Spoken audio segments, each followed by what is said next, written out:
Canarias está no solo entre las 15 regiones del mundo que más turistas reciben, sino que es la primera región europea en número de pernoctaciones, por lo tanto líder en Europa. Los turistas la ven como un destino seguro, con unas infraestructuras públicas y privadas de muy alta calidad, clima espectacular, con una seguridad sanitaria que no la tienen en cualquier otro destino. Siempre van a preferir una marca en un destino como Canarias. Muchos hoteleros estamos haciendo un gran esfuerzo para ir en una línea de conseguir que este cliente vuelva, que hable bien de nosotros y que el día de mañana no sea un cliente prestado, sino un cliente que año tras año repita. Tenemos que ser también una potencia de formación, tenemos que tener esa capacidad de atraer los mejores profesionales para trabajar en esta área. Si las viviendas vacacionales existen es porque hay turistas que las demandan. Vino la crisis, el banco nos cerró las puertas y entonces pues nos pusimos mi mujer y yo a alquilar el piso para llevar comida a casa. Persigue la regulación del alquiler vacacional, que todos los canarios nos podamos beneficiar de manera directa del turismo que viene a Canarias.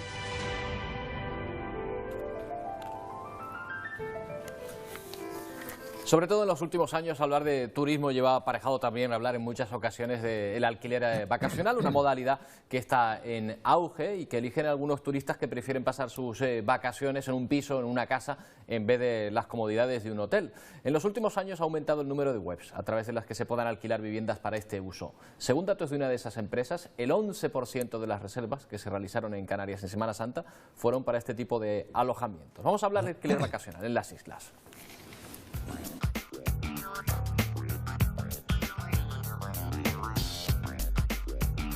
Durante el año 2015, 13.200.000 personas eligieron Canarias para pasar sus vacaciones. La gran mayoría eligió hospedarse en hoteles y apartamentos, pero miles de turistas prefirieron optar por una modalidad que consideran mucho más cómoda, el alquiler vacacional. A pesar de que no hay un censo oficial del número de viviendas vacacionales que existen en Canarias, el estudio elaborado por la consultora Magmatri habla de 53.000. Solo en Las Palmas de Gran Canaria y en Santa Cruz de Tenerife existen unos 1.000 alojamientos en cada ciudad. Thomas Larson y su familia están de vacaciones en Gran Canaria por segunda vez este año. Esta vez se quedarán unas 12 noches en una vivienda turística completamente equipada. Es mucho más rentable para nosotros. Si fuéramos a pagar esta situación frente a la playa con comodidades como cocina o lavadora, quizás no lo encontraríamos en un hotel, pero si lo encontramos estaríamos pagando alrededor de 300 euros por noche. Thomas asegura que solo en vuelos y alojamiento puede pagar menos que un turista de hotel, pero la cuantía total de su estancia sí es mayor a la de otro tipo de turistas.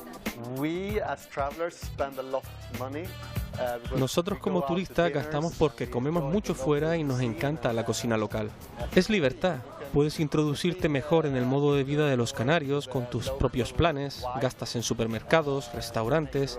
Así es como nos divertimos en vacaciones. Apenas hay datos estadísticos sobre el alquiler vacacional en Canarias. El segundo barómetro del alquiler vacacional elaborado por la plataforma HomeAway solo contempla a turistas nacionales. Los datos, compartidos entre Canarias y Baleares, fueron tomados entre junio de 2013 y junio de 2015. En esos 2 años llegaron a los dos archipiélagos 594.702 visitantes que se alojaron en una vivienda turística. Sus vacaciones tuvieron un impacto económico de 1.494 millones de euros. Esa estancia en una vivienda vacacional duró de media 6 días, el doble de lo que suelen hospedarse en un hotel. En ese caso la media está en unas 4 noches. Pero uno de los datos que más sorprende es relativo al gasto que dejan en destino este tipo de turistas. Solo en alojamiento los que eligieron un hotel se gastaron unos 562 euros frente a los 620 que gastaron en una vivienda vacacional. Pero un turista también realiza otro tipo de gastos como comidas, compras o visitas culturales. La estancia de un visitante que se aloja en un hotel es de 451 euros frente a los 687 de media que gasta un turista que alquila una vivienda en las islas. Son datos estimativos, pero hay que tener en cuenta otro detalle. Este estudio, el único que hemos encontrado, excluye a los extranjeros, que son la principal fuente de turistas que se alojan en viviendas de alquiler vacacional en Canarias. En Puerto Rico está el apartamento de Francisco Torres. Lleva alquilándolo a turistas desde el año 2009. Este apartamento vacacional lo alquila durante todo el año. Sus huéspedes son de toda Europa, desde rusos hasta españoles. ¿Qué tiene, aparte de este salón cocina que vemos aquí? Esto tiene el salón cocina, tiene 3 dormitorios, 2 baños y después tiene una especie de office que es otro dormitorio extra. Más una terraza. Más una terraza de unos cuantos metros, bastante grande. Aquí tenemos la piscina justo al lado del apartamento.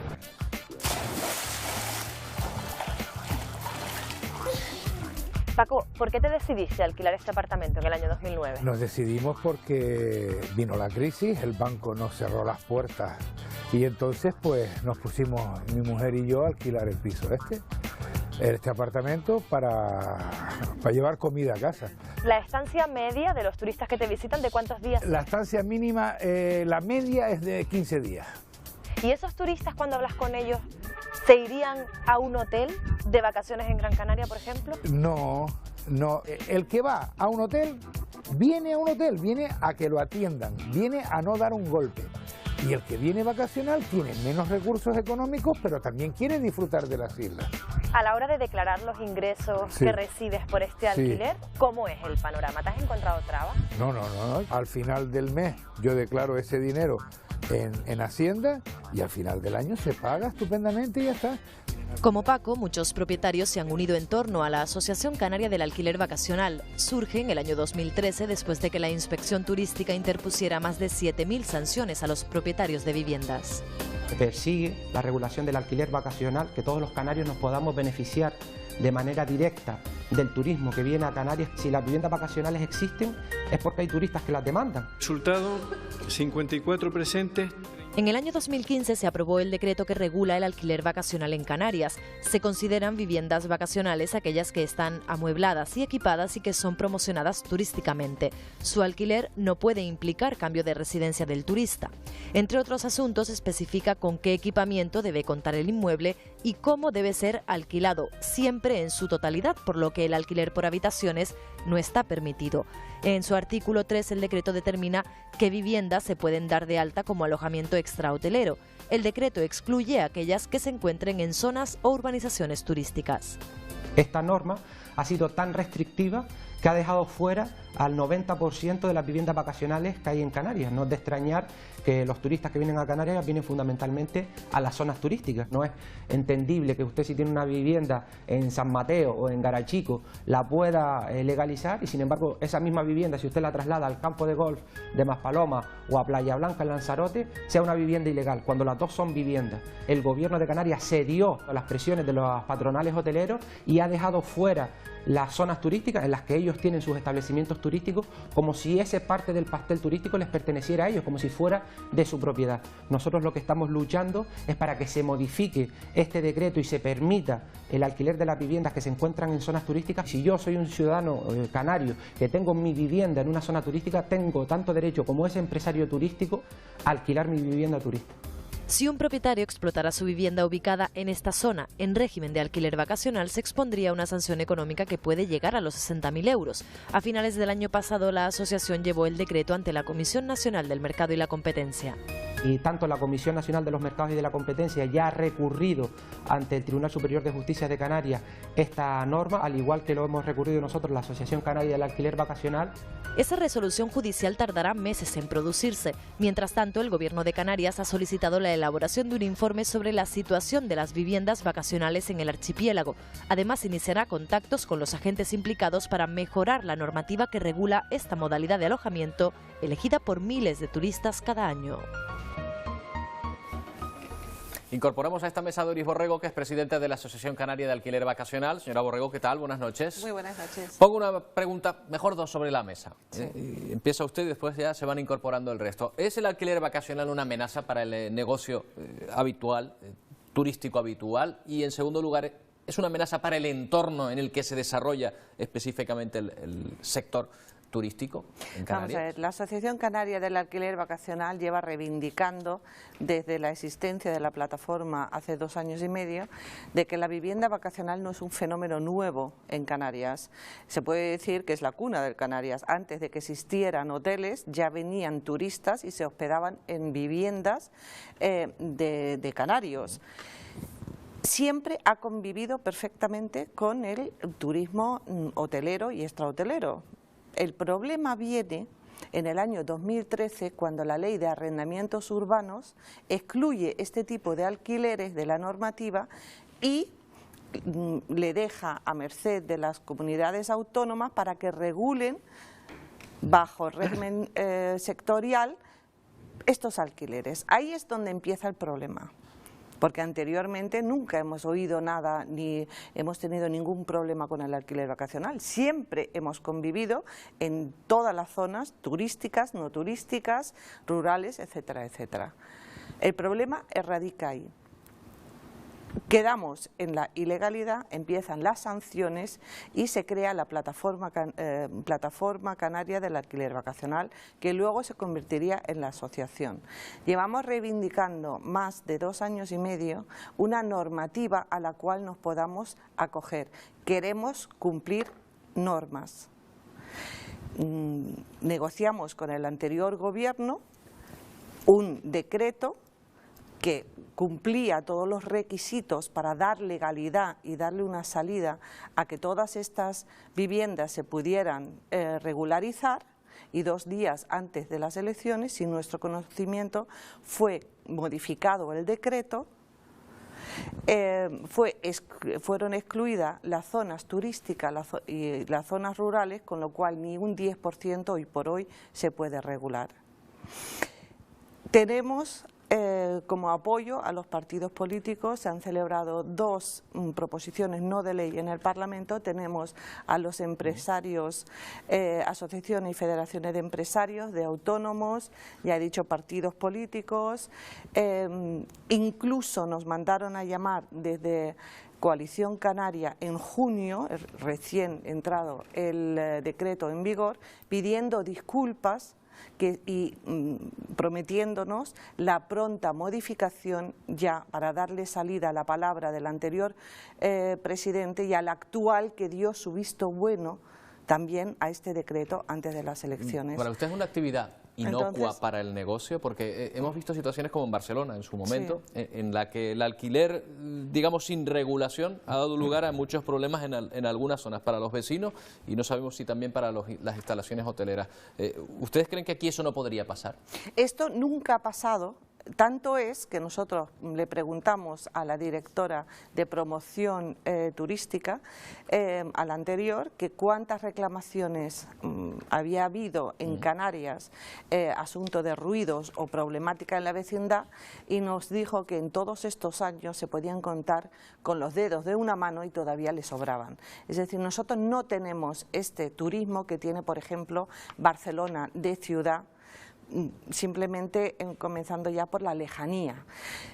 Pero para evitar esto, incluso fue la asociación la que propuso una serie de medidas para evitarlo, porque no es de nuestro interés tener problemas con vecinos o tener problemas de este tipo.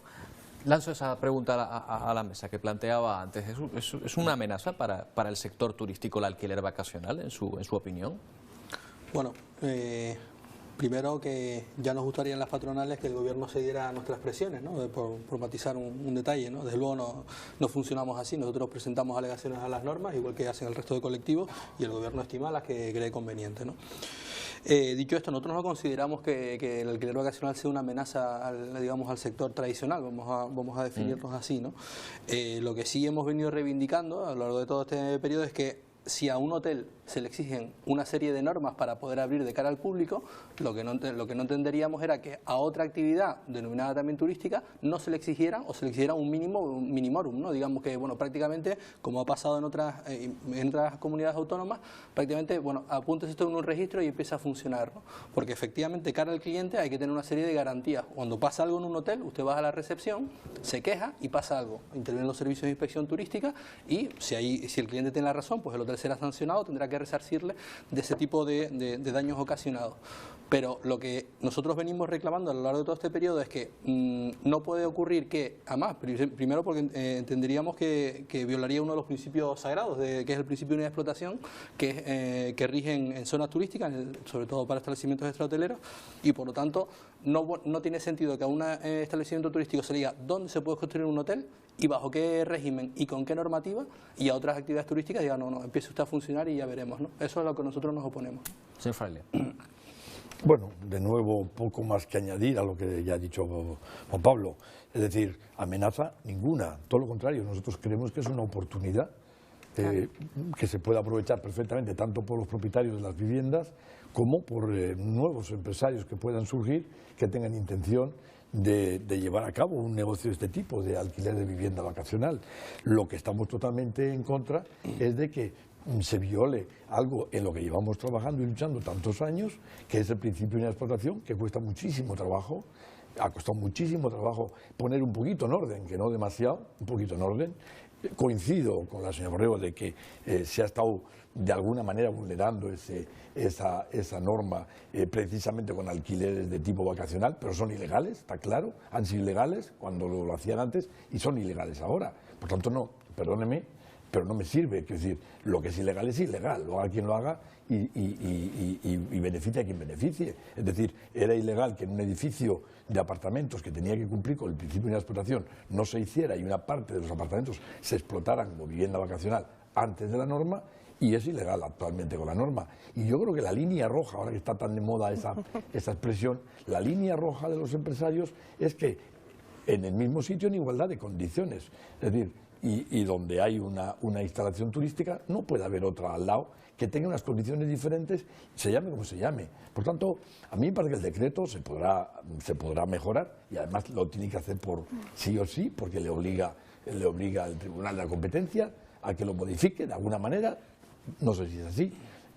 Ojalá tengan mucho cuidado y no vayamos de un extremo a otro. Lo que ustedes consideran un extremo, que es lo que está actualmente aprobado, a otro extremo en el que valga cualquier cosa, como ha dicho Juan Pablo. Sí, yo creo que tiene que haber. En todo caso, esa es la línea en la que se trabaja, ¿no? Señor de la Rosa. Bueno, vamos a ver, por un poco explicar algo, ¿no? En el tema del decreto.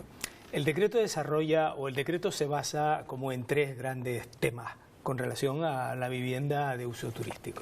En primer lugar, ¿cuáles son las condiciones de normativa que una vivienda tiene que cumplir para dedicarse al negocio de turismo? En fin, piénsase en condiciones que tienen que ver con la seguridad de los clientes en cuanto a antiincendios, o que tienen que ver con disponer de un teléfono durante 24 horas para una emergencia. Otra serie de condiciones que tienen que ver con los equipamientos y las dimensiones que tiene que tener la vivienda. Y un tercer tipo de apartado que se refiere a dónde se puede hacer este alquiler de viviendas para uso turístico. En el tema, por ejemplo, que es uno de los temas controvertidos probablemente del decreto, que tiene que ver con las dimensiones, hay que tener en cuenta que a un apartamento turístico se le piden más dimensiones que a una vivienda, que podrían estar en el mismo sitio. Un apartamento necesita 39 metros cuadrados para 2 personas y una vivienda, como lo que se aplica es la norma edificatoria, solamente 25 metros cuadrados. A esto se han referido en varias ocasiones los empresarios de la oferta alojativa actual, diciendo que hay una diferencia de criterio que provoca una discriminación, porque al apartamento le estamos haciendo, digamos de alguna manera, asumir un mayor costo. Y luego la tercera parte tiene que ver con los suelos. En Canarias, no turismo, la legislación territorial define los suelos por sus usos. En el uso residencial hay dotaciones para colegios, hay dotaciones sanitarias. En el uso turístico no es así. Durante años hemos tenido procesos un poco de mezcla, digamos, de estos usos, y a partir de ahí surge el hecho de que hay personas que pueden tener viviendas que están en suelos turísticos, que ahora quieren dedicar a un negocio, que es el negocio del alquiler. ¿Cómo conciliamos todo eso y cómo intentamos encontrar algo que no ponga en cuestión nuestro modelo, que se basa en la calidad, en los derechos del turista, en seguir avanzando juntos? Yo creo que es algo que podemos hacer de una manera razonable, que probablemente nos lleve tiempo, que a lo mejor no deja contento de la misma manera a todo el mundo, pero en la que el Gobierno se ha implicado, en primer lugar, estudiando de una manera certera la realidad de lo que ocurre. Señora Borrego, yo solo les digo una cosa, este programa se llama 90 minutos por algo. Nos vamos acercando a esa cifra, así que les pido, por favor, brevedad en las exposiciones a partir de ahora. Vale. A mí me gustaría matizar y dejar una vez más claro que llevamos reivindicándolo desde el comienzo.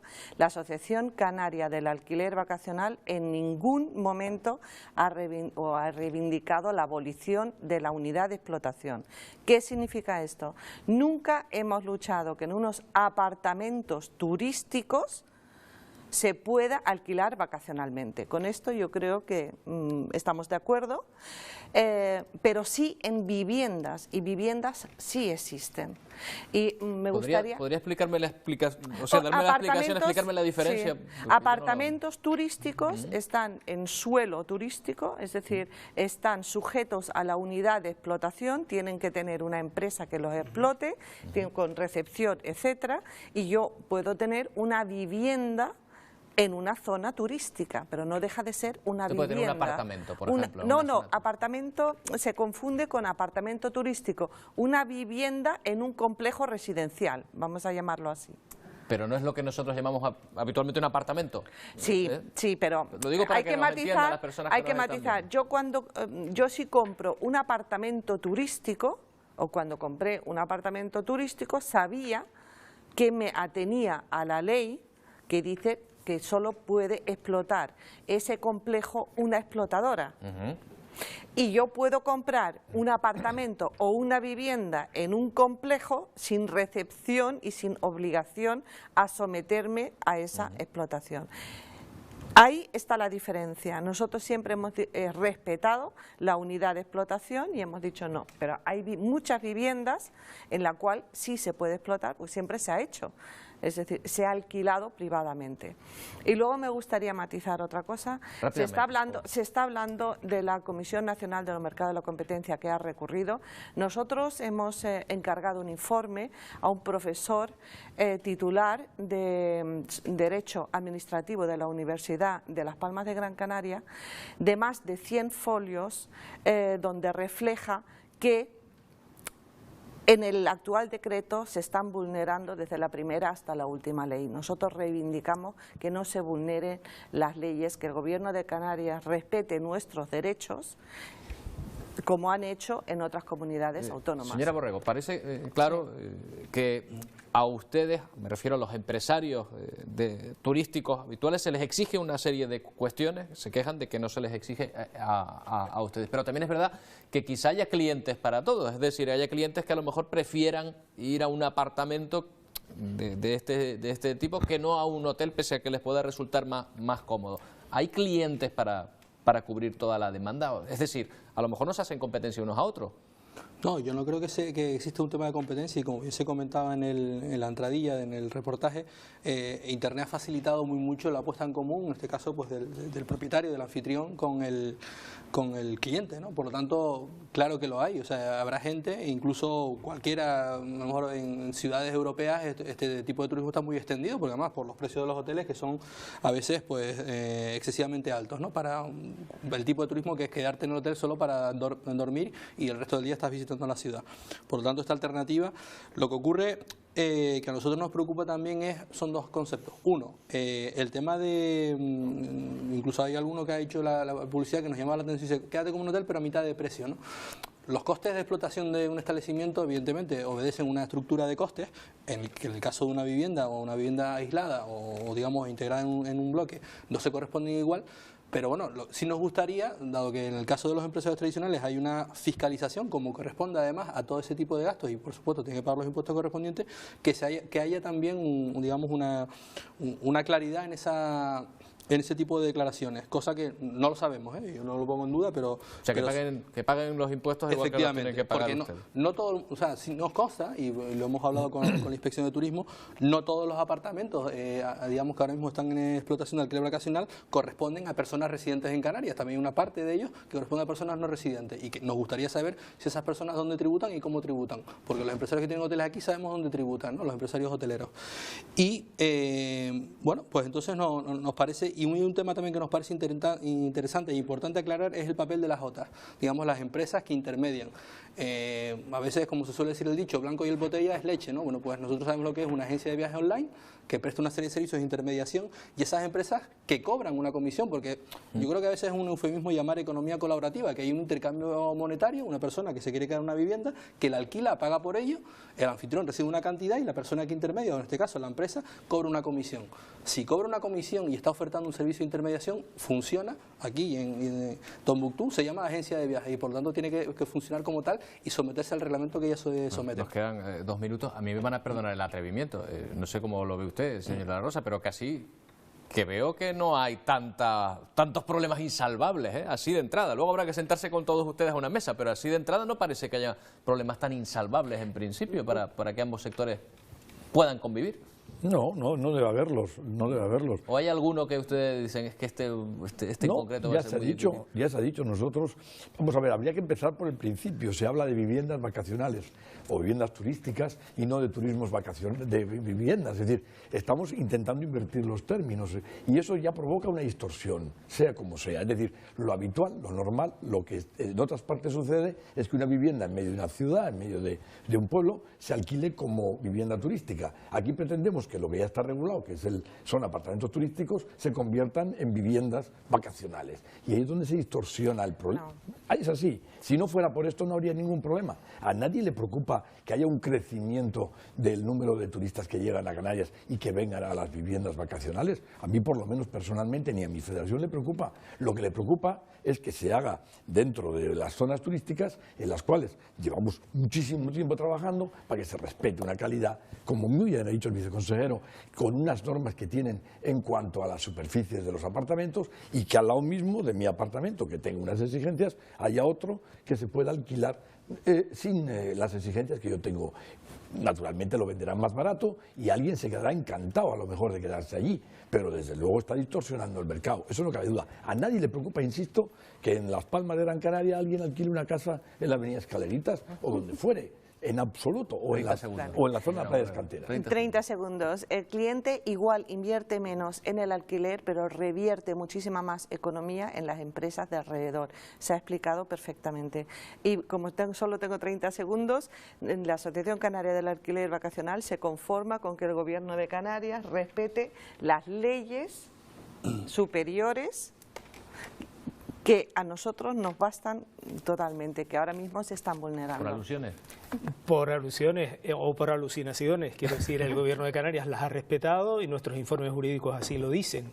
El 100% de las leyes que tenemos que respetar está respetado. Lo que no tiene ningún sentido es que haya un informe que dice que una vivienda vacacional no tiene que tener utensilios de cocina, no tiene que tener toalla, no quiere poner una placa identificativa en la puerta, ni un teléfono de 24 horas. En fin, yo creo en cualquier caso, y lo vuelvo a decir, seguiremos trabajando. En cuanto tengamos los datos y los hagamos públicos, los vamos a compartir con todo el mundo, incluyendo los medios. Seguiremos trabajando porque yo sí creo que todos queremos mejor turismo para Canarias. O sea, que ahí estamos todos de acuerdo. Bueno, hoy es uno de esos días en que este programa me da la sensación de que debería llamarse por lo menos 180 minutos por ahí, porque son temas muy amplios. Yo les agradezco de verdad que hayan venido a hablar abiertamente de este tema que nos afecta tanto a todos, porque como estamos diciendo, esta del turismo es la gran industria canaria. Así que les agradezco de verdad que hayan venido a compartir estos 90 minutos con nosotros. Buenas noches. Buenas noches, gracias. Y a ustedes también. Les agradezco que hayan estado ahí estos 90 minutos y les emplazamos a una nueva edición de este programa el próximo lunes. Gracias por acompañarnos. Buenas noches. Buenas noches.